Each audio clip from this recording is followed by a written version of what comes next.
Hello, welcome back to my channel. আমি আবার আমার ভাঙা গলা নিয়ে চলে এসেছি কারণ আমার ভীষণ ঠান্ডা লেগেছে। বাই দ্য ওয়ে, এই দিনকে আমাদের ছিল একটা বার্থডের ইনভিটেশন। আর তার থেকেও বড় কথা, সেইখানে কিন্তু ক্যাটারিং আমার বাবারই ছিল। অনেক দিন পর বাবার ক্যাটারিংয়ে যাচ্ছি, তাই খুব আনন্দ লাগছে। বাবার ক্যাটারিং ছিল বলে কিন্তু আমাদেরকে ইনভাইট করেনি।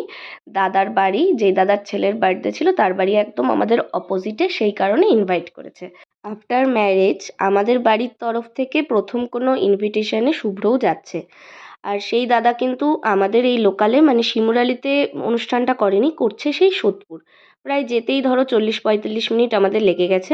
তার উপরে বাড়িতে কুকুরগুলোকে খাইয়ে বেরোতেও আমাদের অনেকটা দেরি হয়ে গেছে। এখানে তো সোদপুরের মানুষের মনে হয় এই ব্রিজ পার করতে করতেই না হাফ ওয়ার্কআউট হয়ে যায়। তারপরে আমরা চলে গেলাম সোজা ভেন্যুতে।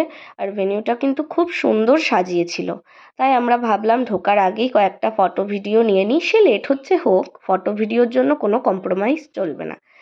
বাই দ্য ওয়ে, আজকে আমার যেই স্যুটটা পরেছি সেটা আমাকে শুভ্র দিয়েছিল এই বছর পয়লা বৈশাখে। আজ প্রথমবার পরলাম। আর এই পুচকে তো আমাদের এত বড় গিফটটা পেয়ে খুব আনন্দ পেয়ে গেছে। তারপরে আর কি, যেটা মেন ফোকাস সেখানেই চলে গেছি খাওয়া দাওয়ার পর্বে। আমি কিন্তু খাওয়া দাওয়ার একটা আলাদা ভিডিও শর্ট হিসেবে পোস্ট করেছি, তোমরা চাইলে আমার চ্যানেলে দেখে নিতে পারো। বাবার ক্যাটারিং বলে বলছি না, খাবারগুলো ছিল খুব ভালো।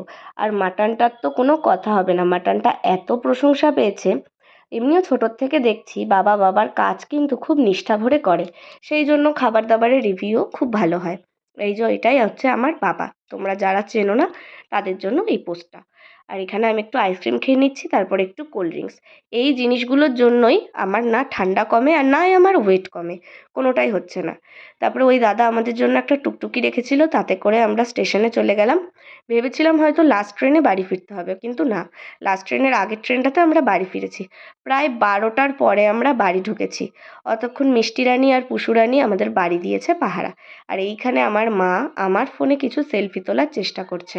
আর আমি এখানে রিলস বানানোর জন্য গান খুঁজছিলাম, সেটাও ক্যাপচার করেছে। ব্যাস, এবার আমরা বাড়ি চলে এসেছি। ওদেরকে আগে শান্ত করে নিই।